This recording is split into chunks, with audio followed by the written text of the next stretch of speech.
와 이거 싸다 해서 구입했더니 확 맞다 부술까. 이거 알면 최소 아재다. 안녕하세요, 이스입니다. 이번 맥 미니를 다시 되살려주기 위해, 아니 제 스튜디오에 새로운 모니터, 지금 여기에 자리가 없는 모니터를 다시 채워주기 위해 삼성 모니터를 구입했습니다. 살면서 거의 LG 모니터만을 구입해왔고 그만큼 만족도가 굉장히 좋았거든요. 물론 요즘에도 고급형은 LG 아니면 저도 델을 선호하고 있는데, 요즘에는 또 가성비 아니면 저가형으로 삼성 모니터도 꽤 괜찮다고 하더라고요. 그래서 실제로 삼성 모니터도 가성비가 괜찮을지 궁금하기 때문에 아마 제가 거의 처음으로 삼성 모니터를 구입한 것 같습니다. 구입한 제품은 U28R50이라는 모델이고 가격은 34만원 정도에 구입했습니다. 여기서 상품평을 남기면 4만원의 그 해피머니를 준다고 하니까 실질적으로 거의 한 30만원 정도에 구입한 것이죠. 그냥 단순히 보기에는 4K 모니터가 30만원, 언박싱 전에는 가성비가 괜찮아 보입니다. 이제 언박싱을 하기 전에 아마 많은 분들께서 나에게 맞는 모니터 선택이 조금 어려워 하시는 것 같더라고요. 간단히 제 기준에서 선택하는 기준은 일단 게이밍용이냐 일반 작업용이냐 이 두 가지로 먼저 구분을 하고 있어요. 여기서 게이밍을 선택했을 경우에는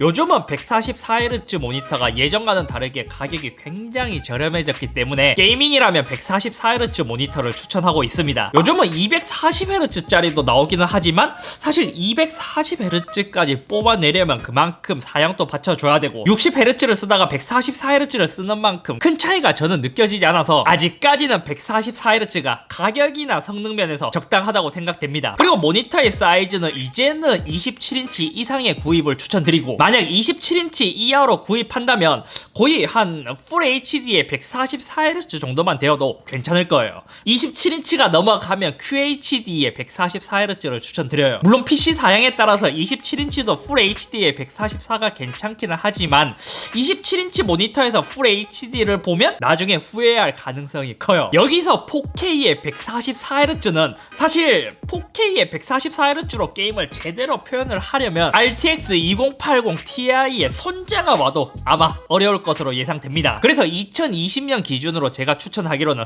QHD의 144Hz가 아마 게이밍 모니터를 선택하는데 가격 대비 괜찮은 성능으로 보이더라고요. 만약 게임을 즐기지만 FPS를 즐기지 않고 고해상도의 모니터를 원한다면 이제 4K의 60Hz 모니터도 괜찮습니다. 그리고 게이밍 모니터에서 중요한 것은 주사율만큼이나 응답 속도를 잘 봐야 돼요. 만약에 이번에 제가 맥미니용으로 구입한 것처럼 일반 작업용으로 구입한다면 이 역시 한 27인치에서 32인치 정도가 적당한 사이즈이고, 게이밍과는 다르게 작업용은 무조건 저는 해상도가 웬만큼 큰 것을 추천드립니다. 게이밍은 PC 사양에 따라서 풀 HD를 선택할 수도 있지만 작업용이라면 무조건 QHD 이상을 추천드리고, 게임을 안 한다면 144Hz는 전혀 필요가 없기 때문에 이 144Hz를 위한 비용으로 오히려 색 재현율이나 패널이 좋은 쪽을 선택하는 것이 좋아요. 자, 그럼 언박싱을 시작해 보겠습니다. 야, 제가 삼성 모니터를 구입하는 날이 올 줄이야 상상은 했지만 그날이 이렇게 빨리 올 줄은 몰랐습니다.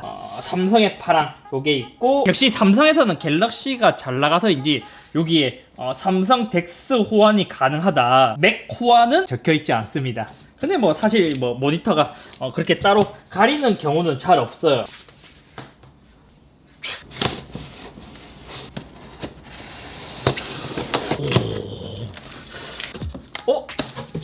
짠! 모니터가 들어있습니다. 지금 바로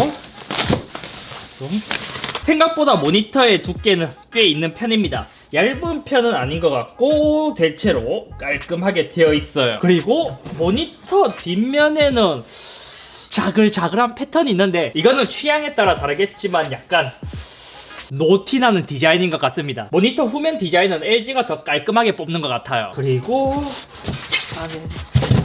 나머지는 모니터 받침대, 어댑터와 HDMI 케이블이 있습니다. 그리고 모니터의 스탠드부터 조립을 해야 되는데 받침대 아마 여기에 끼우면 모니터의 무게는 스탠드를 제외하고 5kg이라고 합니다. 나머지 모니터들은 모니터함을 썼기 때문에 제가 하나 추가 더 구매를 할 거예요. 그리고 받침대를 받침대는 따로 드라이버 필요 없이 이렇게 손으로 돌려서 조립할 수 있게 스탠드 조립에 대한 편의성은 좋습니다. 세우기 전에 케이블들을 먼저 뜯어서 여기에 전원 코드를 연결하고 HDMI 케이블도 여기에 연결을 해줬습니다. 케이블 정리는 여기서 선을 한 번 더 묶어서 한 번 더 정리해 줄 수 있어요.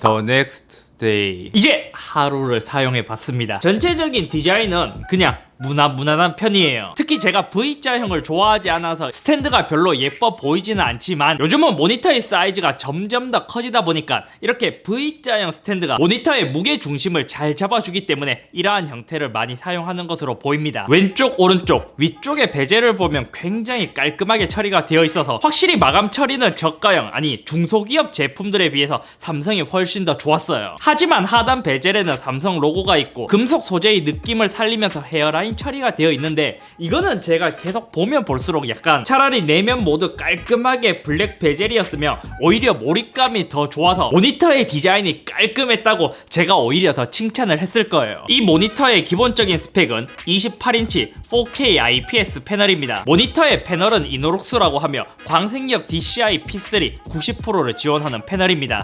왜 삼성 모니터인데 삼성 패널이 아닌 거죠? 하실 수도 있는데 대부분 삼성이나 LG 모니터도 고가형 라인이 아니라면 자사의 패널을 쓰지 않고 대부분 패널을 수입해와서 모니터를 만들고 있습니다. 4K 모니터라서 기대하지 않았지만 FreeSync도 지원을 하고 최대 밝기는 300칸델라, 살짝은 더 밝았으면 하는 아쉬움은 있었습니다. 처음 PC와 연결했을 때 가장 아쉬웠던 것은 기본 색온도가 낮게 세팅이 되어 있었는데 초기 IPS 패널에서 많이 문제가 되었던 오줌 액정을 생각하면 거의 정확히 비슷한 느낌이었습니다. 다른 것보다 네이버 화면만 딱 띄워보더라도 누가 오줌 쌌나? 할 만큼 색온도가 되게 낮았어요. 그래서 저는 정확한 캘리브레이션 장비가 없기 때문에 제대로 세팅을 할 수는 없지만 OS에서 제공하는 색온도 조절을 사용하니까 그나마 오줌 액정의 느낌을 최대한 줄일 수 있었습니다. 나머지는 4K 해상도에서 오는 선명함이 굉장히 진짜 미친듯이 좋았어요. 어떻게 30만원 모니터에서 4K를 이 정도로 경험할 수 있을까 할 만큼 아마 처음 4K 모니터를 보면 와